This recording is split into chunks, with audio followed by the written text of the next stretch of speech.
Turma de Defesa da Constituição, pessoal, vamos chegando para mais uma videoaula aqui no YouTube. Estamos estudando o Sistema Judicial de Controle Difuso de Constitucionalidade. Senhores, o último conteúdo explorado foi a sistemática de julgamento segundo o princípio da reserva de plenário, previsto no artigo 97 da Constituição Federal. Nós já sabemos que o controle se diz difuso porque ele se difunde pelo Poder Judiciário.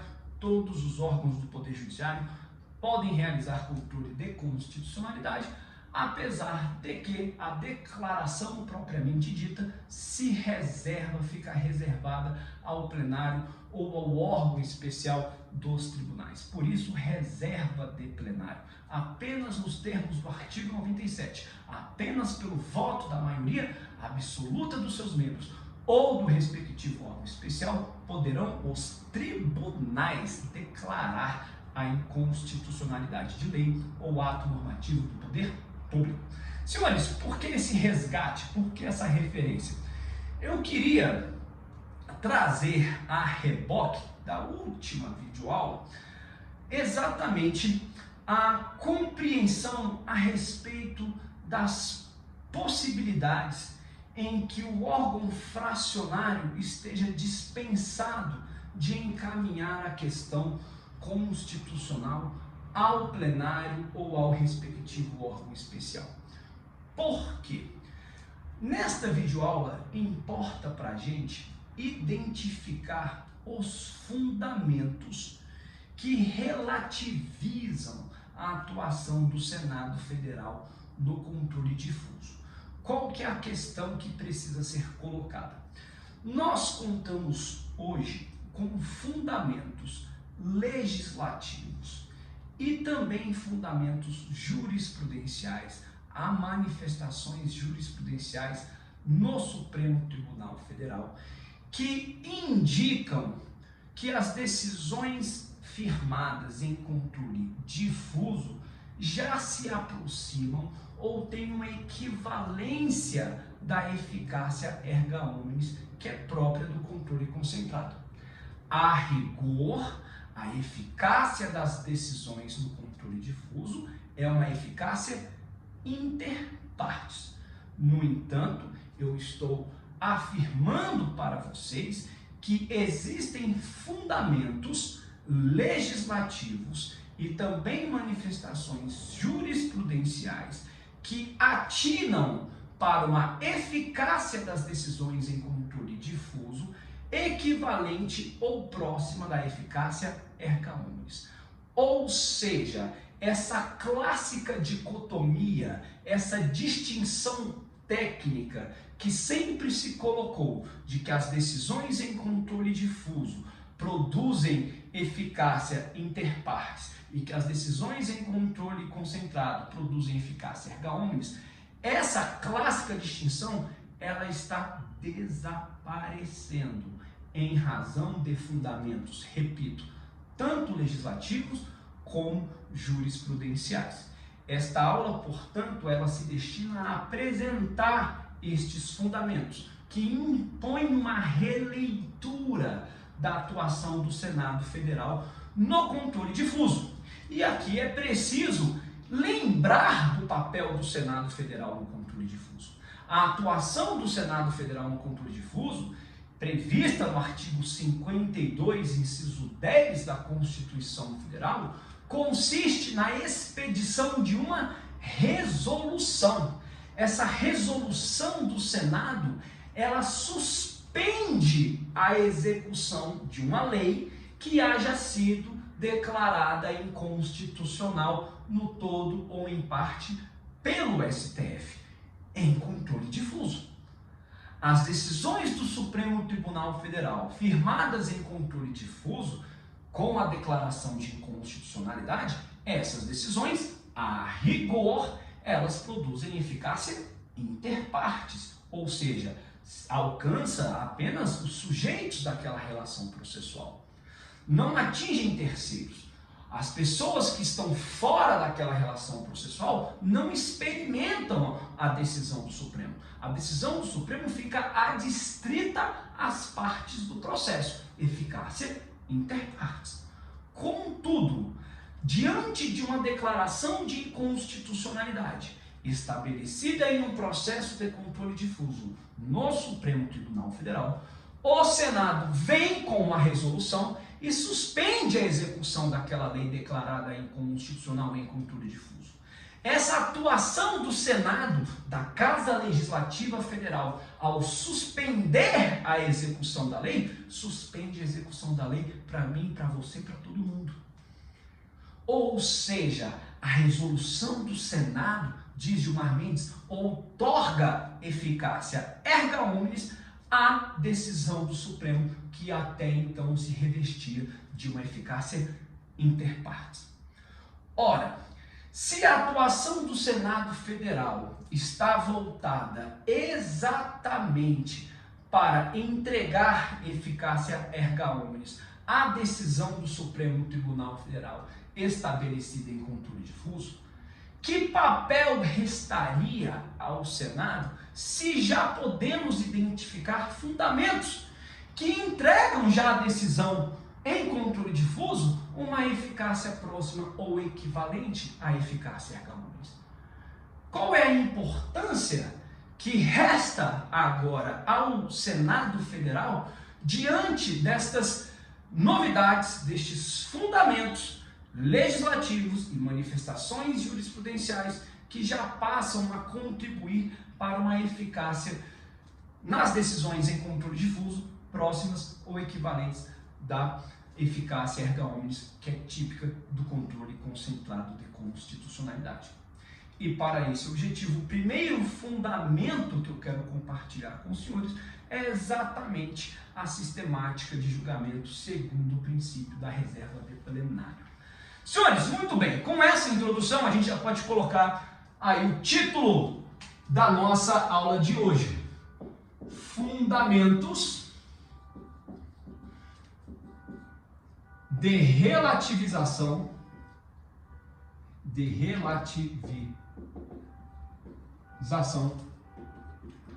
da atuação do Senado Federal no controle difuso de constitucionalidade. Mutação constitucional do artigo 5210 da Constituição Federal. Senhores, uma vez mais, eu tenho dito isso, eu compartilhei um material complementar, um artigo do ministro Gilmar Mendes, escrito pelo Gilmar Mendes quando ele ainda nem era ministro. Esse material está lá no mural, no Classroom.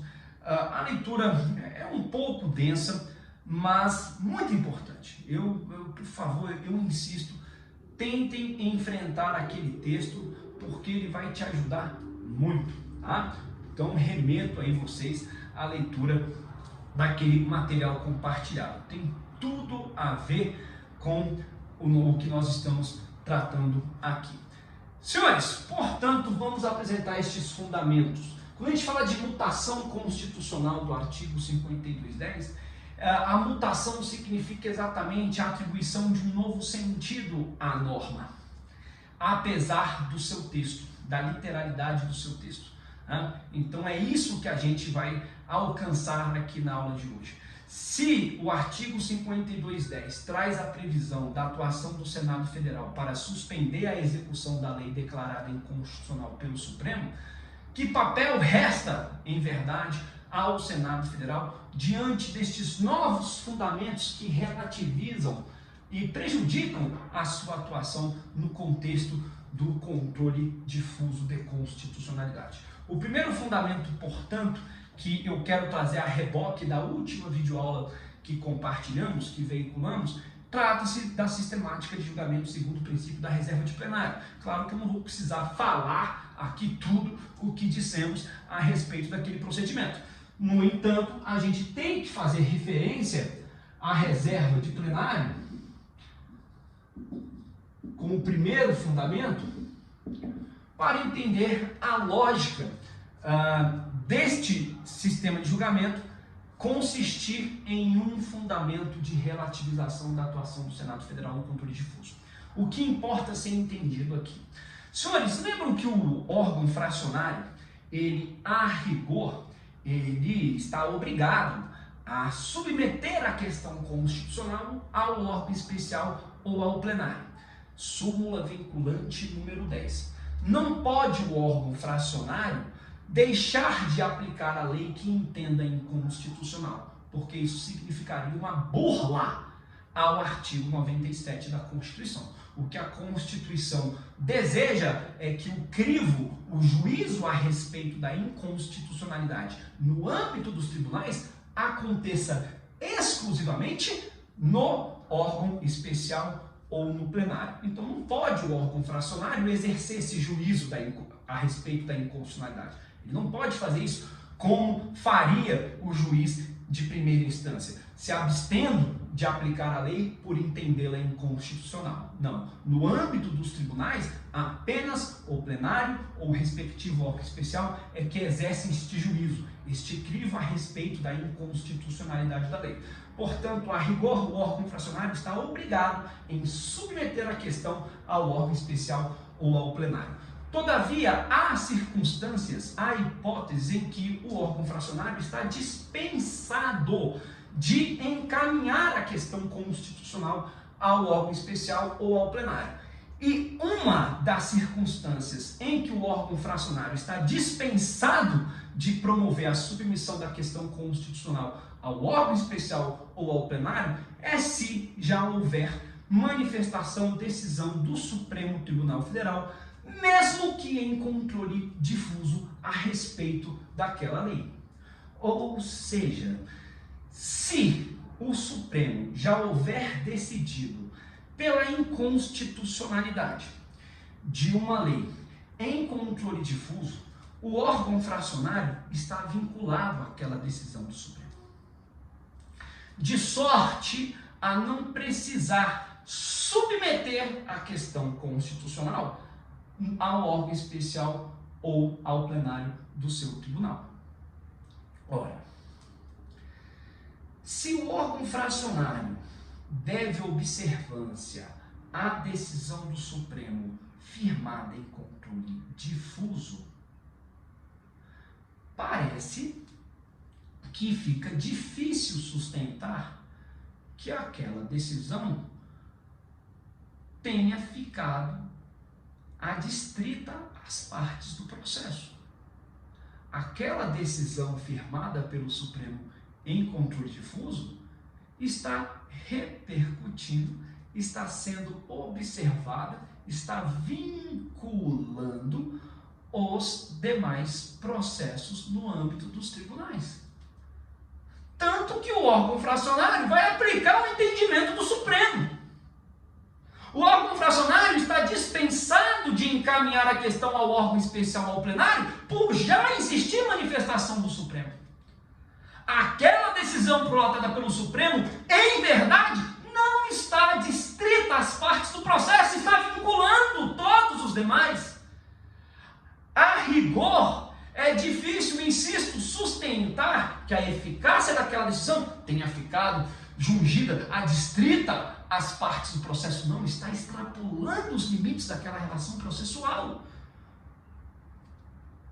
Aquela decisão firmada em controle difuso, em que, via de regra, se compreende que a eficácia seja interpartes, não é tão interpartes assim, porque está vinculando, esse resultado está vinculando outros processos no âmbito dos tribunais, que inclusive por isso estão autorizados a não encaminhar a questão a respeito da inconstitucionalidade ao crivo do respectivo órgão especial ou do plenário. Tudo bem? Beleza? Conseguimos compreender que essa sistemática de julgamento, nesta particularidade, portanto, já relativiza, atenua a necessidade da atuação do Senado Federal no controle difuso? A atuação do Senado Federal no controle difuso consiste para outorgar eficácia erga omnes à decisão do Supremo. entregando maior segurança jurídica à sociedade. Por quê? Porque lei inconstitucional, você sabe, lei inconstitucional é lei inválida. Como que pode a lei valer para uma determinada relação processual e não valer para outra? Aí vem a suspensão da execução da lei por intermédio da resolução do Senado e resolve o problema da insegurança jurídica. Mas, a partir do momento que passamos a lidar com institutos, fundamentos legislativos e jurisprudenciais, que já passam a colocar, a contribuir às decisões no controle difuso, uma eficácia próxima ou equivalente da eficácia erga omnes, a atuação do Senado Federal nesse sentido fica prejudicada. Tudo bem? Beleza? Vamos para um segundo fundamento, senhores. Vamos falar aqui da repercussão geral. Repercussão geral. Senhores, não importa aqui, vocês viram recurso extraordinário lá em recursos. Eu não vou aqui destrinchar repercussão geral. Eu já vou pressupor aí um prévio conhecimento a respeito deste pressuposto de admissibilidade intrínseco. É um pressuposto intrínseco de admissibilidade do recurso extraordinário. A repercussão geral, ela traz uma lógica de julgamento. O Fred G. Fala da sistemática de julgamento por amostragem. Por que por amostragem?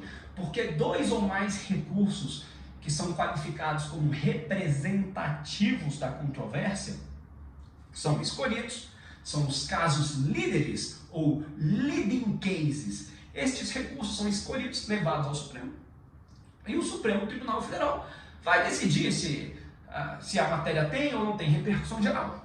Se não houver repercussão geral, os processos que versem sobre a mesma matéria já serão automaticamente inadmitidos. Porque se não há repercussão geral para esses casos representativos, que representam todos os outros, se estes representativos não tiverem repercussão geral, então os demais também não terão, obviamente. Agora, havendo o reconhecimento da repercussão geral, passa-se ao juízo de mérito.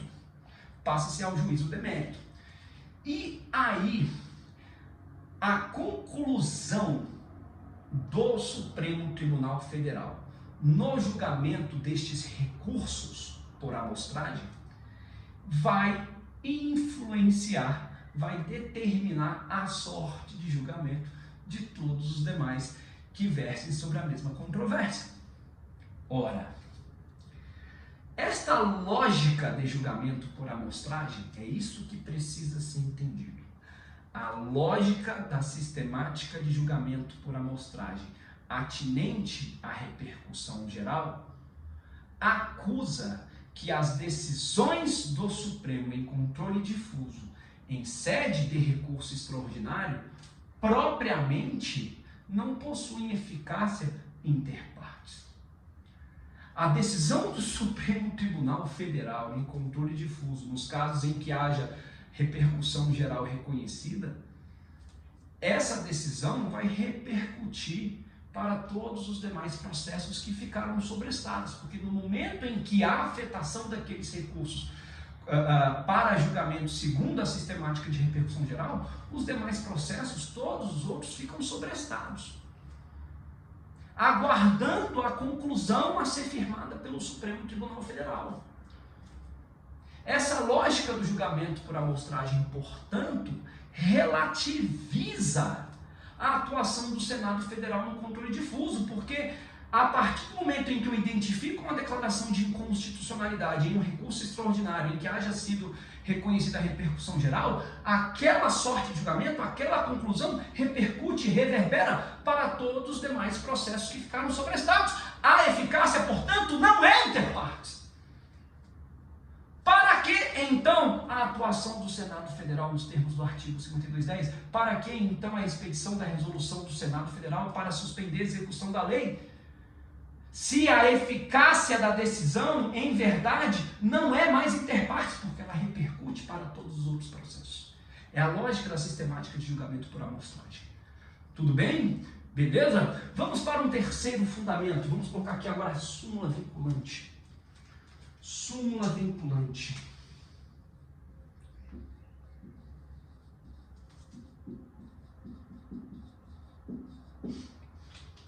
Daqui a pouco a gente vai se encontrar no Google Meet, né? Eu vou apresentar a vocês, introduzir, fazer uma abordagem exatamente dessa aula que estamos estruturando aqui agora. Fazer um breve esboço, uma incursão introdutória a respeito disso daqui, e depois vocês vêm com a videoaula em cima e a gente fica com um conteúdo bem assimilado. Senhores, súmula vinculante. Aqui também eu tenho uma lógica que vai contribuir para percebermos que, em verdade, uma decisão firmada em controle difuso já não fica adstrita à eficácia interpartes. Olha só, a súmula vinculante, para ser editada, ela pressupõe reiteradas decisões no mesmo sentido. Vários processos que experimentam uma mesma decisão, uma mesma conclusão, uma mesma sorte de julgamento. Então tem um processo 2, 3, 4, 5 reiterados. Quantos, professor? A lei não fala. A lei fala apenas reiteradas decisões. Apenas reiteradas decisões. Então tenho vários processos que colhem um mesmo entendimento, uma mesma conclusão. Senhores, essas decisões prolatadas em sede de controle difuso,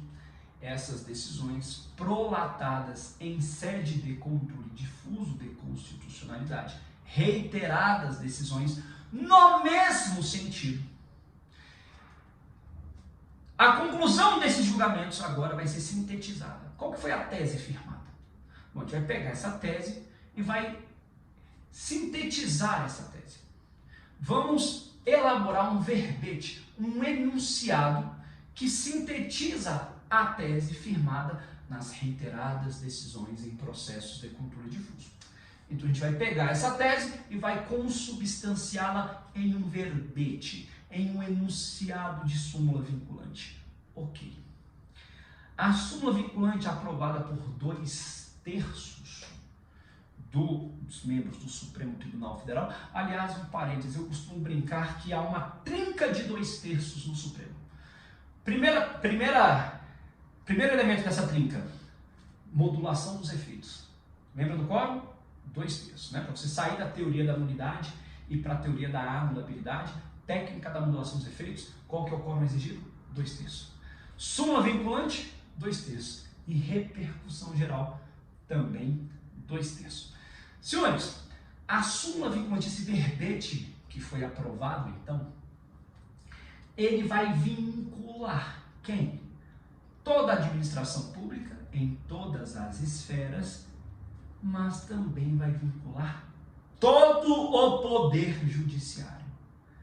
Ou seja, em verdade, essas decisões que serviram de fundamento para o enunciado de súmula vinculante, essas decisões tomadas em controle difuso, pela janela da súmula vinculante, passam a vincular todo o poder judiciário. Em verdade, portanto, essa decisão ela não fica adstrita às partes envolvidas no processo, porque essa tese, por intermédio da súmula vinculante, passa a vincular todo o poder judiciário. Aquele entendimento passa a reverberar para todo o poder judiciário, que deve observar a súmula vinculante. Obrigatoriamente, a súmula é vinculante, ela vincula todo o poder judiciário. Ora, a súmula vinculante, portanto, também contribui para uma relativização da atuação do Senado Federal no controle difuso, porque já se passa a experimentar uma eficácia dessas decisões firmadas em controle difuso, passa-se a observar, passa-se a experimentar, em verdade, uma eficácia não interpartes, mas uma eficácia próxima e equivalente à eficácia erga omnes. Aquele entendimento não ficou exaurido nos limites daquela relação processual. Ao contrário, pela súmula vinculante, aquele entendimento passa a reverberar para todo o Poder Judiciário e, portanto, para todos os demais processos. Ok? Beleza? Senhores, maravilha! Aqui nós trouxemos 3 fundamentos legislativos. extraídos da ordem jurídica. Agora eu quero apresentar a vocês dois importantíssimos julgamentos. Gilmar vai falar desses julgamentos, Luiz Roberto Barroso vai falar desse julgamento, Marcelo Novelino Camargo vai falar, entre os processualistas, Luiz Guilherme Marinoni, Fred Didier, dois importantíssimos julgamentos que dão o tom de como a jurisprudência do Supremo Tribunal Federal se inclina e cada vez mais aceita, anui e consente para que as decisões, mesmo em controle difuso, já passem a ter uma vocação para a eficácia reclamista. Quer ver? Olha só. Vamos falar desse julgamento aqui. 4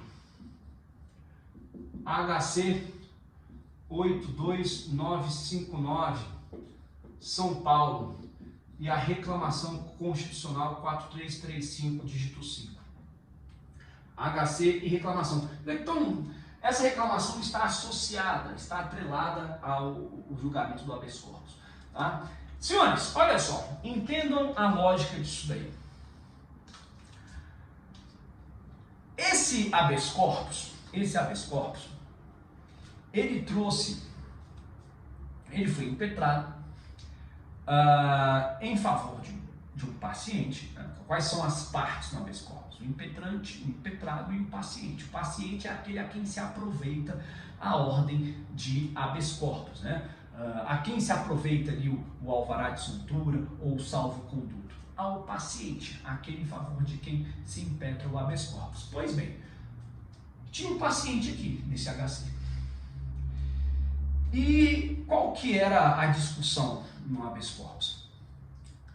Havia a lei de crimes hediondos, que eu não vou lembrar o número da lei agora, não importa.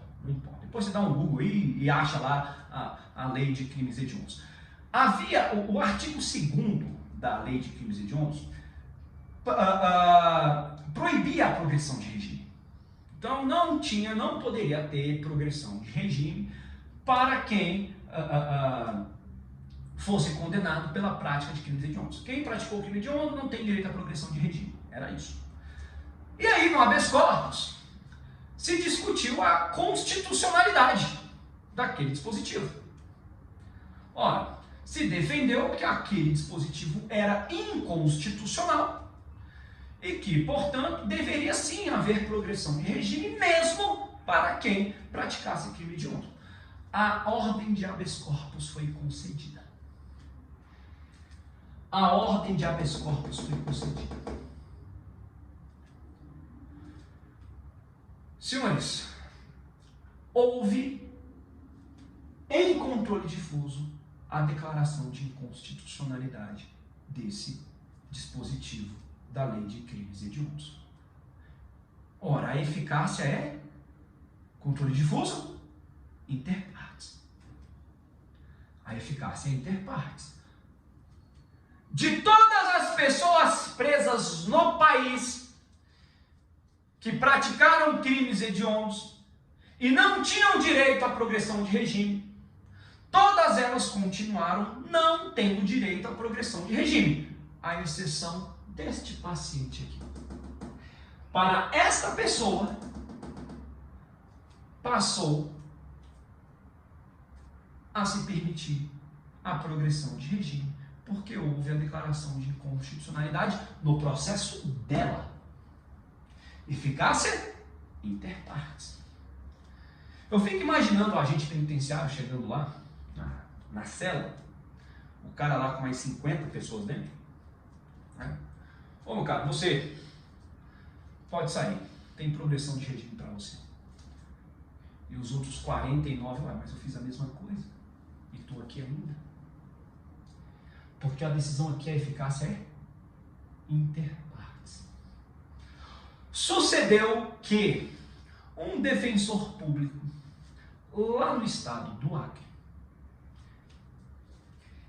ele pensou o seguinte: bom, já que houve a concessão de habeas corpus pelo Supremo Tribunal Federal, eu vou me valer deste precedente. Eu vou me valer deste precedente aqui e vou pedir a progressão de regime para os demais. O defensor público tomou essa iniciativa.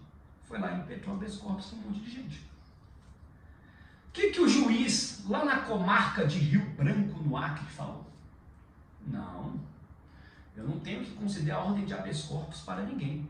Essa decisão do Supremo foi prolatada em controle difuso. E não tem resolução do Senado suspendendo a execução do artigo 2º da Lei de Crimes Hediondos. Se houvesse uma resolução do Senado Federal, nos termos do artigo 5210, suspendendo a execução do artigo 2º da Lei de Crimes Hediondos, aí tudo bem. Mas não há a resolução do Senado e a decisão foi prolatada em controle difuso, denego a ordem de habeas corpus. Denegou a ordem para todo mundo. Olha aí a problemática da insegurança jurídica própria do controle difuso de constitucionalidade. O que esse defensor público fez diante da denegação da ordem de habeas corpus? Ajuizou uma reclamação constitucional no Supremo. Falou: Supremo, estão desrespeitando a decisão estabelecida no HC 82959. E essa reclamação foi autuada, esse número aqui, 4335, dígito 5. Essa reclamação teve julgamento finalizado? Não. Por quê? Porque ela perdeu o objeto. Porque houve uma mudança na Lei de Crimes Hediondos. Todavia, é importante considerar até onde essa reclamação alcançou a tramitação no Supremo Tribunal Federal. Terminou 2-2. Depois que perdeu o objeto, então não se procedeu ao julgamento, não se colheram mais os demais votos. Perdeu o objeto. Mas até onde os votos foram prolatados, 2-2. Gilmar Mendes e Eros Grau manifestaram voto no sentido de julgar procedente a reclamação constitucional. Ou seja, para estes ministros, a eficácia da decisão aqui neste habeas corpus deveria aproveitar tudo. Votos importantíssimos manifestados pelos ministros Gilmar Mendes e Eros Grau. Os dois que votaram contrário foram Joaquim Barbosa e o Sepúlveda Pertence. Dois ministros que já não compõem mais a corte atualmente. Gilmar Mendes ainda está lá. Esses votos do Gilmar e do Eros Grau já indicavam uma possibilidade de entendimento do Supremo Tribunal Federal a se cristalizar em uma jurisprudência, de reconhecer já as decisões em controle difuso uma eficácia erga omnes. Foi nesse sentido o voto do Eros Grau e do Gilmar Mendes. O do Gilmar Mendes já era previsto. Por que já era previsto? Por conta desse artigo aí que está compartilhado com vocês no Classroom. O Gilmar Mendes já tinha esse entendimento antes até de se tornar ministro. Era previsível o voto do Gilmar aqui. Outra referência, outro julgado importante na jurisprudência do Supremo Tribunal Federal. Vamos falar do recurso extraordinário 197917 de São Paulo. Atrelado a este recurso extraordinário, eu quero falar da resolução 21702 de 2004 do TSE e da DI 3345. Senhores, vamos entender isso daqui.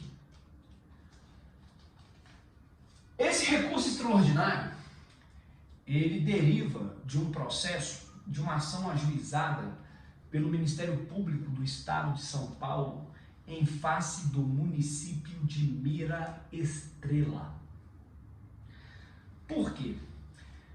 Senhores, na Constituição Federal, lá no artigo 29 da Constituição, esse artigo 29, depois dá uma olhada aí, abre aí o seu Vadimeco, dá uma olhada lá aí no site do Planalto, Vale a pena dar uma olhada. Esse artigo 29, a gente chama, a doutrina do direito constitucional chama de cláusula de proporcionalidade. Isto é, o número de cadeiras na Câmara Municipal depende ali do número da população, tá? O número de eleitores não, da população, tá? Tantos habitantes, aí você tem ali uma proporcionalidade no número de cadeiras. O que aconteceu é o seguinte: o município de Mira Estrela contemplou um número de cadeiras na Câmara Municipal maior do que a Constituição permite. Houve uma quebra, um desrespeito, uma não observância à proporcionalidade. Então a proporcionalidade do número de cadeiras de cada Câmara nos municípios vai variar de acordo aí com a população. Ok. Então, o Ministério Público do Estado de São Paulo, pugnava pela inconstitucionalidade daquela eleição, pela lei que instituiu ali aquele número de cadeiras na Câmara Municipal. Muito bem. O Supremo Tribunal Federal declarou a inconstitucionalidade e indicou o número de cadeiras que era o correto para a Câmara de Vereadores do município de Mira Estrela. Foi um entendimento que foi firmado aqui, no recurso extraordinário, para o município de Mira Estrela, que era parte do processo, controle difuso. O que o TSE fez? Editou uma resolução para atingir todos os municípios.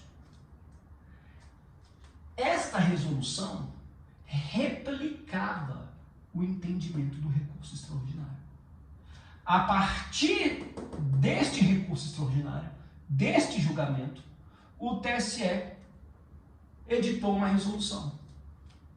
E essa resolução, pelo seu caráter, pela abstração e generalidade, essa resolução se aplicou indistintamente para todos os municípios. Ou seja, a decisão do Supremo Tribunal Federal, que se limitava ao município de Mira Estrela, a partir da resolução 21.702, passou a alcançar todos os municípios indistintamente. Aí houve o ajuizamento dessa ação direta de inconstitucionalidade 3345. Nessa ação direta de inconstitucionalidade, que foi ajuizada pelo Partido Progressista, pelo PP, o que o PP trouxe aqui na fundamentação? A resolução do Tribunal Superior Eleitoral é inconstitucional. O objeto da ADI foi a resolução. O que o Partido Progressista queria com essa ADI? Declarar inconstitucional a resolução. Por quê? O que o Partido Progressista falava? Essa resolução do TSE está dando eficácia erga omnes à decisão do recurso extraordinário. Só que a decisão do recurso extraordinário foi em controle difuso. Só o município de Mira Estrela foi impactado pela decisão, não os demais municípios. A resolução atinge todos os municípios a partir de um entendimento do Supremo estabelecido não em um processo de controle abstrato, de controle concentrado abstrato, mas em um processo de controle difuso. Se a decisão do Supremo foi tomada em um processo de controle difuso, ela tem que ficar adstrita, tem que atingir apenas o município de Mira Estrela. Não os demais municípios que, porventura, também tenham desrespeitado a cláusula de proporcionalidade do artigo 29.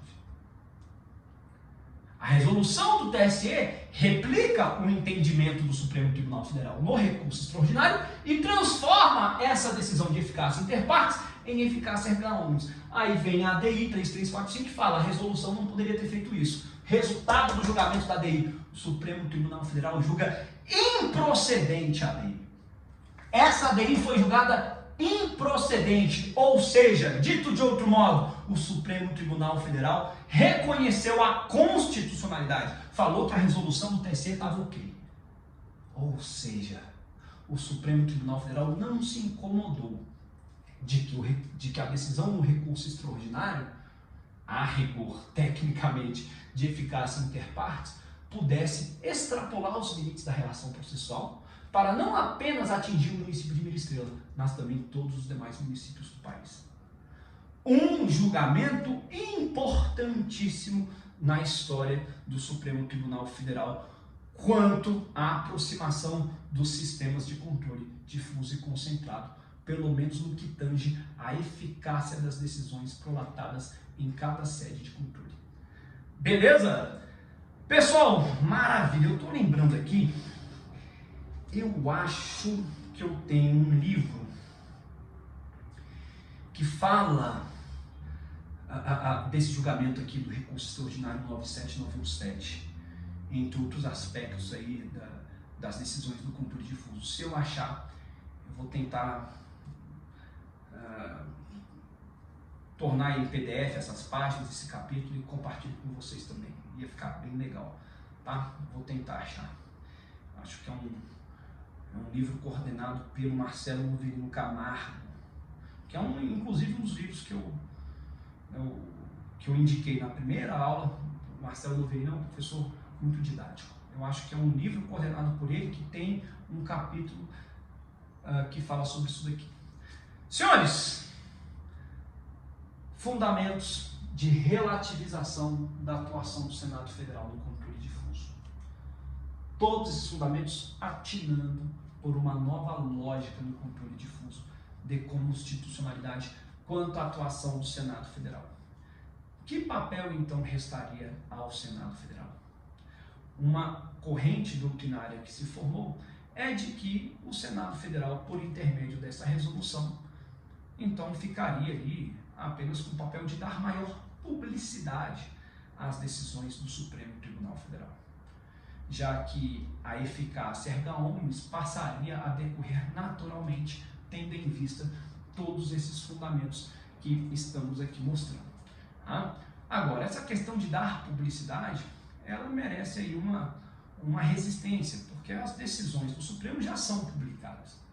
Mas, realmente, né, se o Senado Federal vem expedir uma resolução, maior publicidade aconteceria, sim, naturalmente. Tá? Pessoal, maravilha, mais uma videoaula aí para ser disponibilizada a vocês. Com isso, a gente termina controle difuso de constitucionalidade, termina controle difuso. Tá? Aí a gente vai passar a estudar o controle concentrado e exercícios para a nossa avaliação, que vai ser lá no dia.